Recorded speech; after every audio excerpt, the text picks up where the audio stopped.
Bonjour à tous et bienvenue pour ce nouvel épisode de KU News, votre émission d'actualité bimensuelle du monde de l'escalade. Et cette semaine, on part avec un très gros épisode, puisque vient notamment d'avoir eu lieu en falaise une ascension historique. En plus de ça, on va parler des Jeux Olympiques de Los Angeles 2028, puisque le CUO vient de dévoiler combien de disciplines aura l'escalade dans 4 ans. Et enfin, on parlera du début de la saison de Coupe du Monde qui commence ce week-end. Bref, c'est du lourd, on est parti.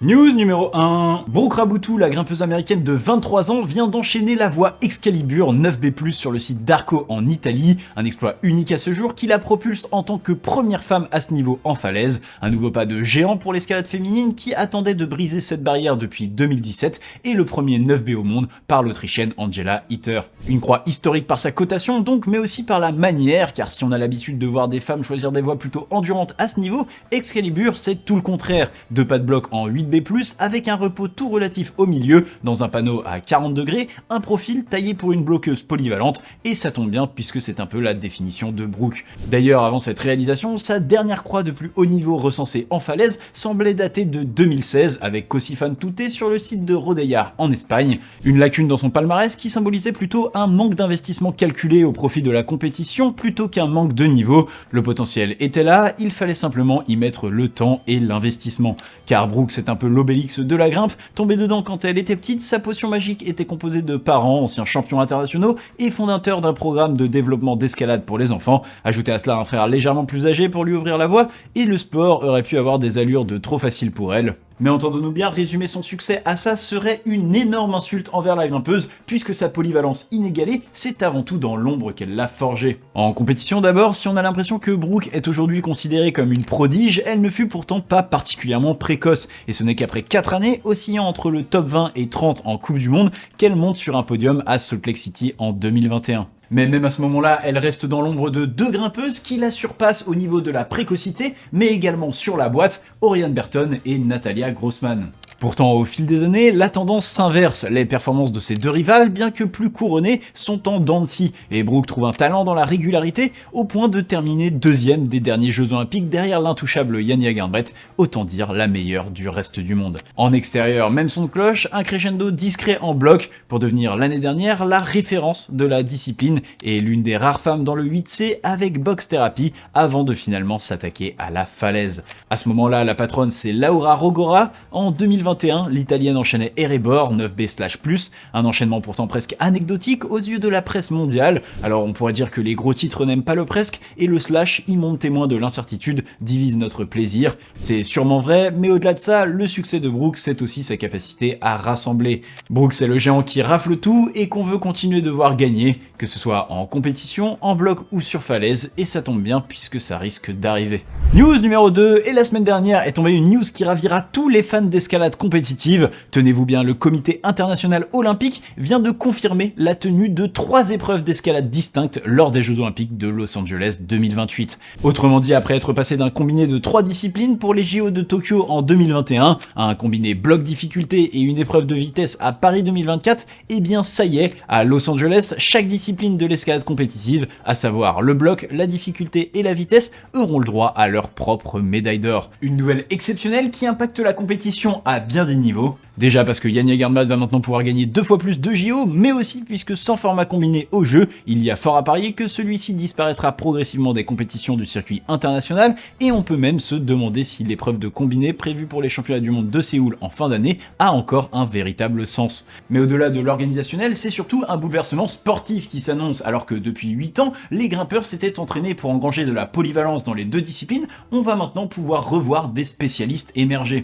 En France, on pense par exemple à Oriane Berton ou Mejdi Schalk, à qui ce changement augmenterait énormément les chances de podium lors de la prochaine édition. Et d'ailleurs, je blaguais gentiment sur la polyvalence de Janja Garnbret, mais cela ne s'annonce pas forcément comme un avantage pour elle, car si la Slovène est aussi forte, c'est parce qu'elle est forte partout, mais sur une seule discipline, des grimpeuses comme l'américaine Natalia Grossman ou encore la japonaise Ai Mori peuvent faire mieux que rivaliser. Enfin ça, c'est si les athlètes auront la possibilité de participer à plusieurs disciplines différentes, puisque pour l'instant, le CIO a simplement annoncé qu'ils étudieraient la possibilité en affinant le format de qualification au prochain JO. Une information confirmée en revanche, c'est le nombre de places qui sera attribué pour les futures épreuves. Ils seront 76, athlètes hommes et femmes confondus sur les 3 disciplines, soit 38 par genre, une légère augmentation par rapport aux 68 grimpeurs de Paris 2024, et si la répartition dans les disciplines reste incertaine, on peut déjà imaginer des formules comme 10-14-14, 12-13-13, ou selon moi la plus probable 14-12-12, si les organisateurs veulent garder le format de vitesse tel quel. Pourtant, malgré cette augmentation de 8 places par rapport à Paris 2024, eh bien ce changement pourrait rendre la qualification beaucoup plus ardue pour les athlètes. Car si la participation de grimpeurs à plusieurs épreuves vient à être autorisée, eh bien si un athlète obtient ses billets à la fois pour la difficulté et le bloc, cela donnera fatalement une place de moins à un autre grimpeur pour les Jeux Olympiques. J'ai déjà évoqué le cas de Yann Garnbret, mais on pense également à d'autres athlètes très polyvalents comme Adam Ondra, Brooke Raboutou, Paul James, Sam Afzou, Jacob Schubert et j'en passe. News numéro 3, et on parlait compétition, mais Los Angeles 2028 c'est encore dans 4 ans, alors que la série de Coupe du Monde, elle, revient dès ce week-end, une saison qui amène son nouveau lot de questions comme quels athlètes participeront à quelles épreuves, qui remportera le classement général dans chaque discipline, Ai Mori va-t-elle réussir à suivre sa licence de philosophie tout en continuant à museler Yann Garnbret en difficulté, combien de dégaines pèse maintenant Toby Roberts, ou encore quelle couleur de cheveux pour Mio Nonaka. Bref, je suis surexcité et j'espère que vous aussi, parce que cette année post-JO promet d'être encore passionnante, en commençant par la première épreuve de bloc de l'année à Kekiao en Chine. Concernant le planning de la compétition, on repart sur des bases classiques, les qualifications le vendredi, demi-finale et finale femme le samedi, et demi-finale et finale homme le dimanche, avec la toute petite contrainte d'un décalage horaire de 6 heures, mais plutôt dans le bon sens, et s'il sera un peu difficile de suivre les demi-finales, les finales, elles, auront lieu à 13h heure française. Concernant la diffusion, pas de changement par rapport à l'année dernière, la compétition sera diffusée en direct à partir des demi-finales sur la plateforme de streaming Max avec l'option sport. En tout cas, sachez que moi je mettrai comme l'année dernière en place un salon Discord pour chaque épreuve, pour tous ceux qui veulent venir parler de la compétition pendant le live, voilà, avec d'autres passionnés d'escalade, et vous y retrouverez également tous les horaires et les résultats de la compétition, que je mettrai également en story sur Instagram, mais de manière temporaire.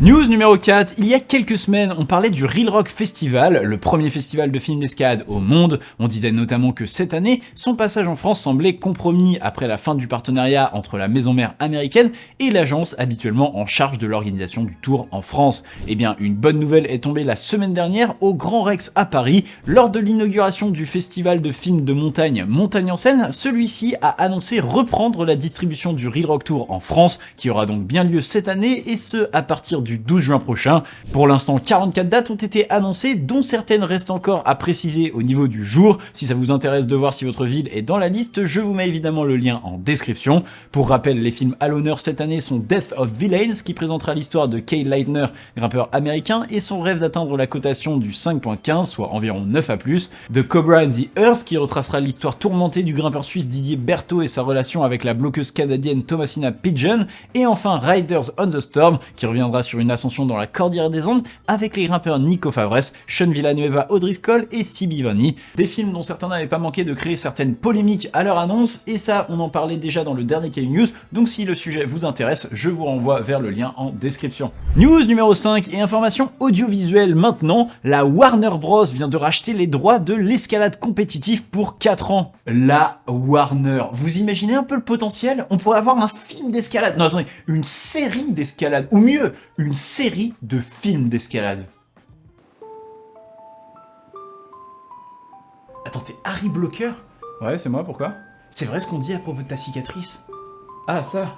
Ouais, rupture totale, poli A2 à A4. Bon, j'en ai eu pour 8 mois. Wow. Oula, t'es bizarre, toi, un peu, non? Ouais, hier, j'étais sous la douche et je regarde mon pied et j'ai une énorme boule qui est apparue sur le gros orteil. Tu es un grimpeur, Harry. Ah ouais, mais ça part, ça, à un moment? Non, c'est de pire en pire. Vous savez, c'est le chausson qui choisit son grimpeur, monsieur Blocker. Ah ouais? Ouais, parce que là, c'est trop petit, là, non? Oui, vous allez douiller. Monsieur Blocker, qu'est-ce que j'obtiens quand je mélange du bicarbonate de magnésium en poudre à une solution hydroalcoolique et que je le mets en vente à 15 € à l'accueil de ma salle? Une sacrée marge? C'est vrai. Et oui, mais malheureusement, oubliez tout ça, puisque quand je dis que la Warner a racheté les droits de diffusion du circuit compétitif, il s'agit simplement du groupe Warner Discovery, propriétaire de la chaîne Eurosport, et qui ne fait donc que renouveler ce contrat acquis il y a quelques années. Pour vous, aucun changement donc, l'escalade reste disponible sur la plateforme Max et via l'offre d'Eurosport. Ce rachat, c'est simplement la confirmation que la diffusion de l'escalade est maintenant un produit audiovisuel à part entière, et nous, on espère surtout que cela permettra d'améliorer la couverture des événements, avec pourquoi pas l'arrivée de résumés détaillés des compétitions par exemple. Et dans le reste des news, cette semaine, l'IFSC, la Fédération Internationale, vient de faire une annonce tonitruante sur les réseaux sociaux concernant la ville qui accueillera les championnats du monde d'escalade et de para-escalade 2027. Attention les yeux, ça flash. Czech Republic, oh so grand. Mountains, rivers, plains, the sand from Moravia to Bohemian Bends. Every road an old friend's hand.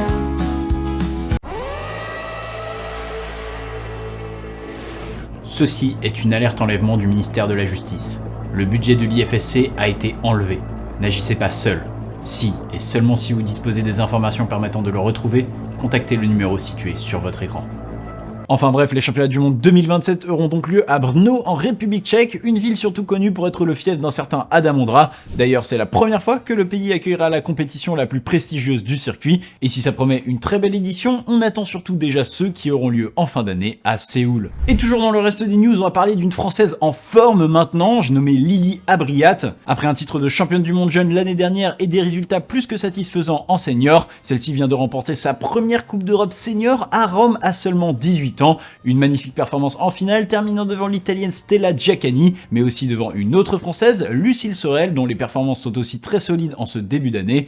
D'ailleurs, chez les hommes, les Français auront aussi cartonné avec un podium 100% tricolore et une victoire de Léo Favot devant ses coéquipiers Antoine Girard et Noé Moutot. Enfin, l'américain Samuel Watson, détenteur du record du monde de vitesse depuis les Jeux Olympiques et sa marque de 4,74, vient de battre à nouveau son record non officiel à l'entraînement.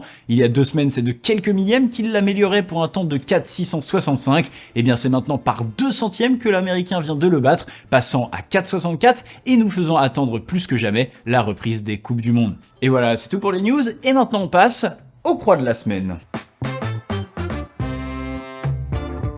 Et c'est un back-to-back pour l'un des Français en forme du moment. Jules Marchalon vient d'enchaîner la voie Guerre de Brie 9A sur le site de Claret près de Montpellier. Alors que la semaine dernière il enchaînait Billon 9A+ sur son 2e essai au Pic Saint-Loup, et bien le même schéma se sera quasiment répété. Tout proche de l'ascension flash tombant à 3 mouvements du bac final, Jules aura dû mettre encore 2 essais supplémentaires, dont le dernier simplement parce qu'il n'avait pas regardé les derniers mouvements après sa première chute. Il travaille maintenant la ligne directe de l'ascension qui selon lui pourrait valoir un bon 9A+ difficile, avant de retourner à Céus pour travailler Rastaman Vibration 9B. Et on continue avec Alex Bentaras, le grimpeur espagnol qui enchaîne Beginning 9A+ sur le site d'Arco en Italie. Plus exactement, une ligne du secteur assez célèbre Eremo di San Paolo est l'une des plus logiques du coin selon Alex. Il aura commencé le travail sur la voie à l'hiver dernier, mais avec les températures frigorifiques de décembre, il n'aura jamais réussi à atteindre le repos juste avant le crux final. Après une pause forcée, c'est donc en avril qu'Alex sera venu terminer le travail, ajoutant une 17e voie dans le 9e degré à son palmarès. Et décidément, Alex Megos s'est donné pour mission de repeupler la France de voies dures. Après Bibliographie 9B+, ou encore Rastaman Vibration 9B Aceus, le grimpeur allemand moissonne maintenant le site de Bux avec quelques flashs de voies historiques et maintenant la libération de Le Grand Saccage 9A+/B. Et oui, car malgré les plus de 40 ans d'histoire bien remplis du site, Bux héberge encore quelques projets de taille à venir libérer. Parmi eux, Le Grand Saccage, équipé par Adrien Boulon et qu'Alex sera libéré en 6 jours, est allé sur 2 voyages sur 2 mois. Concernant la cotation, Alex y appose un slash car la voie comporte beaucoup de coincés de genoux et sachant qu'il n'est pas le meilleur dans l'exercice, il anticipe le fait que certains pourraient trouver de meilleures méthodes. Et on part en Autriche sur le site d'Aschletten maintenant pour l'enchaînement de la voie Tunnelblick par Julia Fieser, un travail de 5 ans pour la grimpeuse autrichienne qui aura finalement trouvé son dernier essai si léger qu'elle se sera demandé comment elle avait pu mettre aussi longtemps pour l'enchaîner. Entamée il y a 5 ans alors qu'elle avait elle-même équipé la voie, Julia s'était donné cette année pour objectif principal en falaise de l'enchaîner Et alors que la météo n'allait pas tarder à devenir un peu trop chaude sur le site, Julia aura décidé d'y faire un dernier tour avant le début des Coupes du Monde en Asie, une ma foi plutôt bonne idée. Et direction Chironico maintenant avec l'italien Simone Tentori qui enchaîne le bloc Efira 8C+, un bloc qu'il aura commencé à travailler lorsque l'italien tombeur de 9 à bloc Elias Yaniema lui aura proposé de venir travailler avec lui en février. Avec 7-8C dans sa poche, il s'agissait là d'une nouvelle étape pour Simone, qui aura particulièrement apprécié travailler le bloc avec Elias. Auprès de ce professeur de luxe, il aura pu débloquer pour la première fois la séquence du crux avant de se concentrer sur la partie debout valant 8A+ à elle seule. Derrière, il ne restait que quelques calages à effectuer avant d'enfin pouvoir réaliser l'ascension la plus difficile de sa carrière. Et voilà, cet épisode est maintenant terminé. Comme d'habitude, vous connaissez la rengaine, n'hésitez pas à vous abonner à la chaîne si ce n'est pas déjà fait, laisser un j'aime sur la vidéo et pourquoi pas venir nous soutenir financièrement sur notre page Tipeee. Le lien est en description et moi je vous dis à dans 2 semaines. Tchuss!